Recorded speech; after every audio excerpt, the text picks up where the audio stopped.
Well, we certainly support what President Trump is doing, but if you look at the policy our delegates decide on, they want a system that takes into account the costs and the benefits of what the regulations require.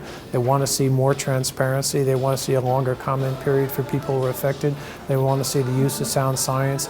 Those are all questions that focus on the process by which rules are developed.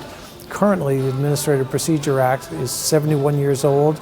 It needs updating, it needs modernization. That's what we're pressing for. The House of Representatives passed legislation in early January.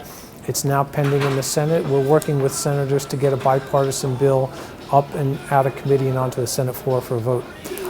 Clearly, WOTUS is a great case example of what can happen when things go wrong. On that particular issue, we feel the agency was not valid in how they were looking at the science, how they were looking at the law, how they evaluate the economics, and they clearly thought they went overboard on the impact it would have on farmers and how it would affect people's ability to produce crops. So we would cite WOTUS as an example of what an agency does when things go wrong. Another case in point on WOTUS is the agency in that rulemaking engaged in a social media campaign, which is essentially engaged in to lobby themselves and to get the public to support their rule. That's what we're trying to prevent. The President signed an executive order on WOTUS just last week. He started the legal process under which that rule will be withdrawn or modified. We support that, but that rule was promulgated by law.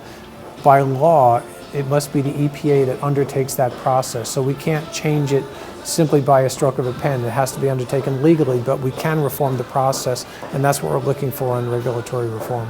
We have, historically, we have support in the Senate. Senator Portman of Ohio has been the lead. He has had bipartisan support from people in the past. We want to keep it bipartisan. It comes before the Homeland Security Committee in the Senate. Senator Peters is a member of that committee. We have an agriculture coalition, 53 organizations that issued a white paper last year. That's been shared with Senator Stabenow and others.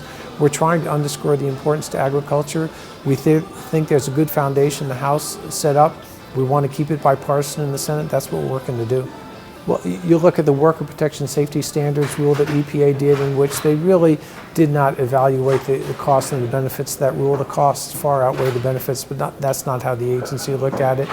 You look at chlorpyrifos, an important insecticide right now. They're relying upon the study that was done at Columbia University. When the EPA asked for the raw data, the researchers wouldn't even give it to the agency. We don't think the agency should make regulatory decisions when they don't even have the data for stuff. So those are examples, and there are things that are pending now that are important.